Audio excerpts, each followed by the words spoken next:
முதல்வர் ஸ்டாலின், ஓபிஎஸ் இவர்களுடைய சந்திப்பு ரொம்பவே பேசும் பொருளாக இருக்குது நம்ம தமிழ்நாட்டில் அப்படின்னே சொல்லலாம். எலெக்ஷன் நெருங்கி வரக்கூடிய இந்த நேரத்தில் யார் யார் கூட சேர்ந்து கூட்டணி அமைக்க போகிறாங்க, அரசியல் தலைவர்களுடைய ஸ்ட்ராட்டஜி என்னவா இருக்குது அப்படின்றத மக்கள் நாமும் ரொம்பவே க்ளோஸாக வாட்ச் பண்ணிட்டு தான் இருக்கோம்.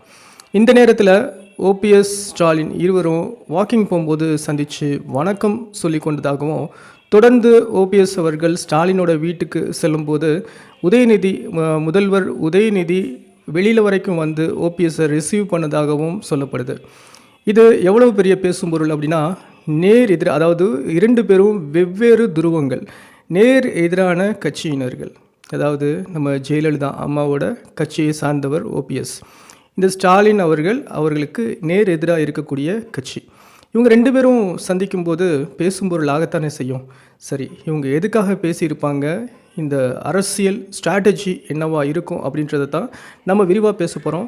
தொடர்ந்து நம்மளுடைய வீடியோவை கடைசி வரைக்கும் பாருங்கள். வெல்கம் டு ஜெயரசலைட் அண்ட் நான் உங்கள் ஜெயரஸ். அதிமுகவின் தலைவராகவும் முதலமைச்சராகவும் பல வருஷமாக ஆட்சி செஞ்ச நம்ம முதலமைச்சர் ஜெயலலிதா அவர்களுடைய கடைசி கால ஆட்சிகளை நம்ம மறக்கவே முடியாது. அவங்க ஒரு நல்லாட்சியை அவங்க நடத்தி தான் அவங்க உயிரை விட்டுருக்காங்க அப்படின்றத நான் மட்டும் இல்லை, நம்ம நாட்டு மக்கள், நம்ம தமிழ்நாட்டு மக்கள் அனைவருக்குமே தெரியும். ஜெயலலிதா அவர்கள் ரெஃபர் பண்ண ஒரே ஒரு மினிஸ்டர் அப்படின்னு பார்த்தோம்னா ஓபிஎஸ் அப்படின்னு சொல்லலாம். ஓ பன்னீர்செல்வம் அவங்க ஜெயலலிதா அம்மா இருக்கும்போதே பல தடவை அவங்க ஒரு ஆக்டிங் சிஎம்மாக இருந்தாங்க அப்படின்றதும் நம்ம எல்லாருக்குமே தெரியும். ஜெயலலிதா அவர்களுடைய இறப்புக்கு பின்பு ஜெயலலிதா அவர்கள் அவங்க இறக்கும் தருவாயில் கூட ஓபிஎஸ்ஸை தான் ரெஃபர் பண்ணிவிட்டு இவர் சிஎம் அடுத்து வரலாம் அப்படின்னு சொல்லிட்டு சொன்னதாகவும் நம்மளுக்கு தெரியும். ஜெயலலிதாவுடைய இறப்பிற்கு பின்பு பல குழப்பங்கள் அந்த கட்சிக்குள்ளே நடந்தது. ரூலிங்கில் இருக்கக்கூடிய அந்த கட்சியினர் மத்தியில் பெரிய குழப்பங்கள் இருந்தது. அப்போ அங்கே ஜெயலலிதாவுக்கு ரொம்ப நெருக்கமாக இருந்த சசிகலா அவர்கள் அவங்களுடைய ஸ்ட்ராட்டஜி பார்த்தோம்னா, உடனடியாக ஜெயலலிதா அம்மா மாதிரியே அவங்க ட்ரெஸ்ஸிங் ஸ்டைலாக இருக்கட்டும், அவங்களுடைய வாக்கிங், அவங்களுடைய பேசுகிற விதமாக இருக்கட்டும், எல்லாமே அம்மாவுக்கு அடுத்து சின்னம்மா அப்படின்னு சொல்லிட்டு மக்கள் நமக்கு அவங்க ஏதோ ஒரு விஷயத்தை கன்வே பண்ண ட்ரை பண்ணாங்க.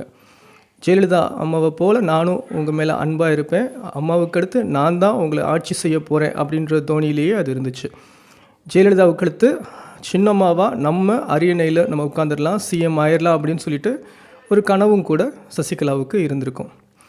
இதை பார்த்த ஓபிஎஸ் பன்னீர்செல்வம், என்னடா இது திடீர்னு இப்படி ஒரு கன்ஃபியூஷன் வருது, நம்மளுடைய இடத்த சசிகலா அவர்கள் நிரப்பிடுவாங்க போல இருக்கே அப்படின்னு சொல்லிட்டு அவருக்கு எழுந்த பயம்தான் ஜெயலலிதா அவர்களுடைய சமாதியில் அவர் செஞ்ச ஒரு சின்ன ஸ்ட்ராட்டஜி.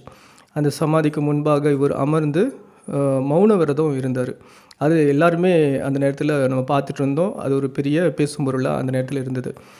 அவர் அன்னைக்கு செஞ்ச இந்த ஸ்ட்ராட்டஜினால் சசிகலா அந்த கட்சியிலிருந்து ஒதுக்கப்பட்டார் அப்படின்னு சொல்லலாம். பட் திருப்பி ஒரு குழப்பமாச்சு. சசிகலா ரெஃபர் பண்ண எடப்பாடி அவர்கள் அங்கே திருப்பி சிஎம்மாக வரக்கூடிய ஒரு சூழ்நிலை ஏற்பட்டது. எம்எல்ஏக்களுடைய ஆதரவோடு எடப்பாடி அவர்கள் சிஎம் ஆனாங்க. எடப்பாடி சிஎம் ஆகிட்டாங்க. ஓபிஎஸ் என்ன செய்யன்னு தெரியல அப்படின்னு சொல்லிட்டு என்ன செய்யன்னு தெரியாமல் பிதுங்க இருந்தார். திரும்ப எடப்பாடி கூட சேர்ந்து பேச்சுவார்த்தை நடத்தி ஓபிஎஸும் எடப்பாடியும் சேர்ந்து சில ஆண்டுகள் அவங்களும் ரெண்டு பேரும் சேர்ந்து முதலமைச்சராக பயணித்தாங்க. இதற்கப்புறமா எடப்பாடி அவர்கள் ஓபிஎஸ்ஸை ஏதோ ஒரு விஷயத்தினால அவர் அங்கேருந்து அந்த பதவியிலேருந்து விலகுறாரு. அந்த நேரத்திலிருந்து ஓபிஎஸ் பார்த்தோம்னா எந்தவித பதவியும் இல்லாமல், எந்தவித கட்சியிலையும் இல்லாமல் அவர் தனித்து விடப்பட்டார் அப்படின்னே சொல்லலாம். அதிமுகவில் இருந்து ஓபிஎஸ் தனித்து விடப்பட்டார். சசிகலா ஜெயிலுக்கு போயிட்டாங்க. எடப்பாடி மட்டுமே அந்த கட்சியை, அதிமுகவை தனியாக எம்எல்ஏக்களுடைய அவங்களுடைய ஆதரவோடு அவர் நடத்திட்டு வந்துட்டு இருந்தார்.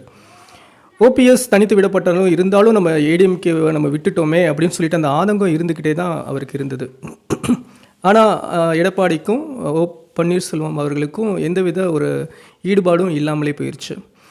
இப்போது அவர் எவ்வளவோ ட்ரை பண்ணி பார்த்தோம், கடைசி எடப்பாடி கூட அந்த ஒரு நல்ல உறவு ஏற்படாத காரணத்தினால இவர் எடுத்து இப்போ நகர்த்திட்டு இருக்கக்கூடிய ஸ்ட்ராட்டஜி தான் இன்றைக்கி பேசும் பொருளாக தமிழ்நாட்டில் ஆயிட்டுருக்கு. எடப்பாடி அவர்கள் பாஜக கூட சேர்ந்து கூட்டணி வச்சதன் காரணமாக நான் இப்போது அந்த பாஜகவோட சேர்ந்த அந்த ஏடிஎம்கேவோட கூட்டணியிலேருந்து நான் விலகிறேன் அப்படின்னு சொல்லிட்டு ஒரு அறிவிப்பை இப்போ ரீசெண்டாக பன்னீர்செல்வம் அவர்கள் கொடுத்துருக்காரு. இந்த அறிவிப்பு எதற்கு அப்புறம் வந்திருக்கு அப்படின்னு பார்த்தோம்னா, திமுக அதாவது ஸ்டாலின் அவர்களுடைய முதல்வர் ஸ்டாலினை பன்னீர்செல்வம் சந்திப்புக்கு பிறகு இவர் வாக்கிங் பண்ணும்போது நான் தற்செயலாக பார்த்து ஒரு வணக்கம் சொன்னேன் அப்படின்னு சொல்லிட்டு சொல்கிறாரு. அடுத்ததாக போய் வீட்டுக்கு போய் ஒரு வணக்கம் வேறு சொல்லியிருக்காரு. இது எதுக்காக அப்படின்னு கேட்டோம்னா, முதல்வரோட உடல்நிலையை நான் விசாரிக்க போனேன், இது சும்மா சாதாரண சந்திப்பு அப்படின்னு சொல்லிட்டு நம்மளெல்லாம் ஏமாற்ற ட்ரை பண்ணுறாங்க. அண்ட் அடுத்ததாக இந்த இந்த சந்திப்புக்கு அப்புறம்தான் இவருடைய அறிவிப்பு வெளியில் வந்திருக்கு. பண்ருட்டி ராமச்சந்திரன் அவர்கள் மூலமாக அவர் இந்த விஷயத்தை கன்வே பண்ணுறாரு எல்லாருக்கும். அந்த பாஜக அதிமுகவுடைய கூட்டணியிலிருந்து இந்த பன்னீர்செல்வமுடைய கட்சி அவருடைய கட்சி வெளியேறுது அப்படின்னு சொல்லிட்டு ஒரு அறிவிப்பை அவங்க வெளியிடுறாங்க. இந்த விஷயத்துக்கு அடுத்து என்ன நடக்க போகுது அப்படின்றது தான் மக்கள் மத்தியில் ஒரு பெரிய பேசும் பொருளாக இருக்குது. இப்போ நடந்த விஷயம் வரைக்கும் கூட ஓகே, இவர் எதை நோக்கி போய்கிட்டு இருக்கார் அப்படின்றது மக்களுக்கு தெரியுது. பட் அவருடைய வாயிலிருந்து என்ன வரப்போகுது அப்படின்றத தான் தமிழ்நாட்டு மக்கள் எதிர்பார்த்துருக்கோம். இப்படி ஒரு விஷயம் நடந்துச்சு அப்படின்னா இது எவ்வளோ பெரிய கேவலம் அப்படின்றது நம்மளை யோசிச்சு பார்க்கவே முடியல. ஜெயலலிதா அவர்கள் எவ்வளோ கட்டுக்கோப்பாக அந்த கட்சியை நடத்தி வந்தாங்க அப்படின்றது நம்ம எல்லாருக்கும் தெரியும். அந்த அதிமுக அப்படின்ற அந்த கட்சியை இன்றைக்கி குட்டி குட்டியாக கட் பண்ணி பீசஸாக போய்கிட்டு இருக்கு. ஒரு சைடு எடப்பாடி அவர்கள் பாஜக கூட சேரவே கூடாது அப்படின்னு நினச்ச செல்வி ஜெயலலிதா அவர்களுக்கு நேர் எதிராக எடப்பாடி அவர்களுடைய ஸ்ட்ராட்டஜி இருக்குது. பாஜக கூட அலையன்ஸ் வச்சுருக்காங்க. இங்கிட்டு பார்த்தோம்னா சசிகலா ஒரு சைடு, இங்கிட்டு பார்த்தா டிடிவி ஒரு சைடு. பன்னீர்செல்வம் என்னென்னா திமுகவுக்கு ஆதரவு தெரிவிக்கிற மாதிரிக்கு அங்கிட்டு போய் அவர் பல்ட்டிங் அடித்து அவர் பேசிகிட்டு இருக்காரு. இதற்கு அப்புறம் என்ன நடக்க போகுது அப்படின்றது ரொம்பவே வாட்சபிளான ஒரு விஷயந்தான். இன்னும் பல காமெடிகள் இங்கே அரங்கேற உள்ளது.